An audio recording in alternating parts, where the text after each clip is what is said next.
So when we talk about anemias, we are talking about a presence of a low hematocrit, and we always classify by MCV.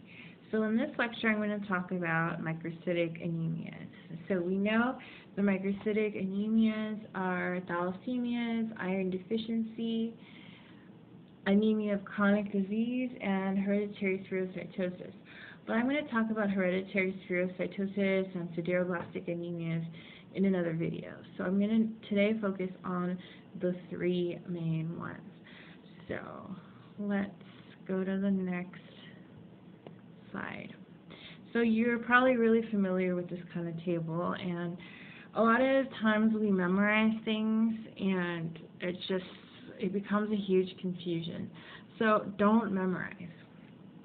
And you know that when you have a low MCV, the next step is do the iron studies. So when you do the iron studies, an effective way to remember iron deficiency anemia is that it's starving for iron. It's starving for iron because you're replete of iron. So the only value that's increased is the TIBC. So only this one. And thalassemia, see, it's not a problem with iron. It's a problem in the globin chain. So iron is not helping, iron is not effective, and it could care less about iron because it's full of iron. So the TIBC is decreased. Now, I'm going to just focus on these two first because I think when you cram values or relative values for these three together, the confusion is abound.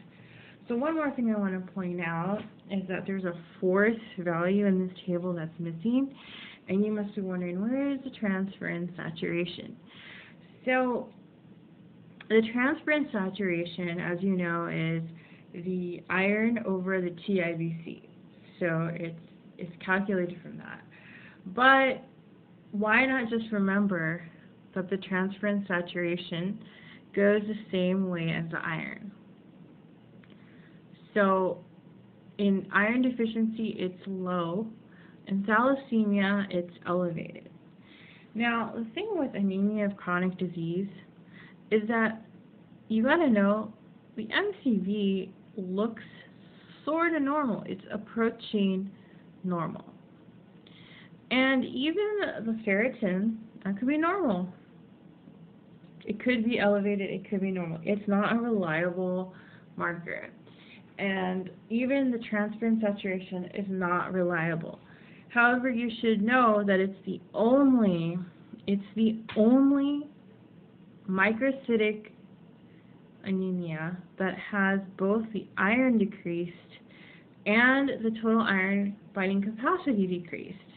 And this really looks funny, and it's because of the inflammation. It's because of the blockage of the hepcidin. So another thing is that sometimes you may be given, you may see in a vignette that the iron deficiency anemia versus thalassemia plays out when you are only given a CBC that has the MCV, the MCHC, the hemoglobin, hematocrit, but there's nothing else given, and you're asked what's the most likely diagnosis. But in that CBC, there'll be something called an RDW. So based off the RDW, you can say for sure that it's iron deficiency anemia because it's the only microcytic anemia that has an elevated RDW. So it always has an elevated RDW, and that's because when you have a deficiency of iron, so iron is necessary for the formation of the cells in the marrow. When you have a deficiency, there's an aberrance in production, and you have these different sized cells coming out. So the distribution is pretty vast. It's not, the uniformity is lost. And just a quick correction, at the beginning of the video I mentioned hereditary spherocytosis as one of the microcytic anemias, and that's not true. I actually meant sideroblastic anemia.